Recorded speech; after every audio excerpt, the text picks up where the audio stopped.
Chapter 7. Back when Florida was wild, when it consisted of nothing but palmetto trees and mosquitoes so big they could fly away with you, Miss Franny Block started in, and I was just a little girl no bigger than you, my father, Herman W. Block, told me I could have anything I wanted for my birthday. Anything at all. Miss Franny looked around the library. She leaned in close to me. I don't want to appear prideful, she said, but my daddy was a very rich man. A very rich man. She nodded, and then leaned back and said, and I was a little girl who loved to read. So I told him, I said, Daddy, I would most certainly love to have a library for my birthday. A small little library would be wonderful. You asked for a whole library? A small one, Miss Franny nodded. I wanted a little house full of nothing but books, and I wanted to share them too, and I got my wish. My father built me this house, the very one we're sitting in now, and at a very young age I became a librarian. Yes, ma'am. What about the bear? I said. Did I mention that Florida was wild in those days? Miss Franny Block said. Uh-huh, you did. It was wild. There were wild men and wild women and wild animals. Like bears. Yes, ma'am, that's right. Now I have to tell you, I was a little Miss Know-it-all, and I was a Miss Smarty Pants with my library full of books. Oh, yes, ma'am. I thought I knew the answers to everything. Well, one hot Thursday I was sitting in my library with all the doors and windows open, and my nose stuck in a book, when a shadow crossed the desk. And without looking up, yes, ma'am, without even looking up, I said, Is there a book I can help you find? Well, there was no answer, and I thought it might have been a wild man or a wild woman scared of all these books and afraid to speak up. But then I became aware of a very peculiar smell, a very strong smell, and I raised my eyes slowly, and standing right in front of me was a bear. Yes, ma'am, a very large bear. How big? I asked. Oh, well, Miss Franny Block said, perhaps 3 times the size of your dog. Then what happened? I asked her. Well, said Miss Franny, I looked at him and he looked at me. He put his big nose up in the air and sniffed as if he was trying to decide if a little Miss Know-it-all librarian was what he was in the mood to eat. And I sat there, and then I thought, well, if this bear intends to eat me, I'm not going to let it happen without a fight. No, ma'am. So very slowly and carefully I raised up the book I was reading.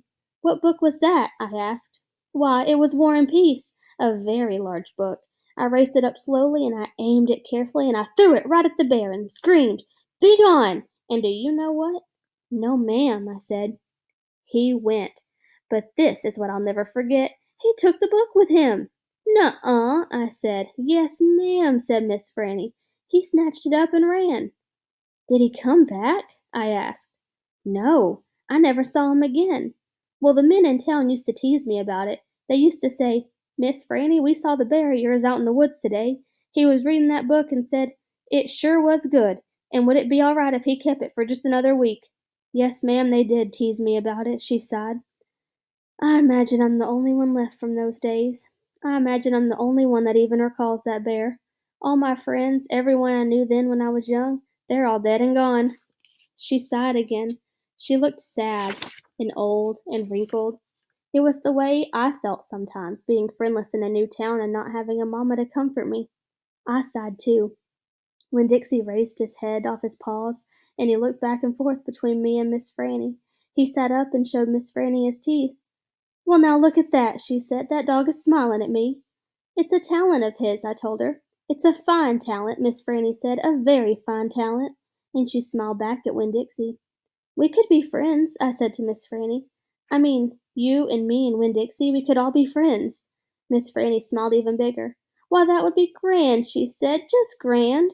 And right at that minute, right when the 3 of us had decided to be friends, who should come marching into the Herman W. Block Memorial Library but old pinch-face Amanda Wilkinson. She walked right up to Miss Franny's desk and said, I finished Johnny Tremain and I enjoyed it very much. I would like something even more difficult to read now because I'm an advanced reader. Yes, dear, I know, said Miss Franny. She got up out of her chair. Amanda pretended like I wasn't there. She stared right past me. Are dogs allowed in the library? She asked Miss Franny as they walked away. Certain ones, said Miss Franny. A select few. And then she turned around and winked at me. I smiled back.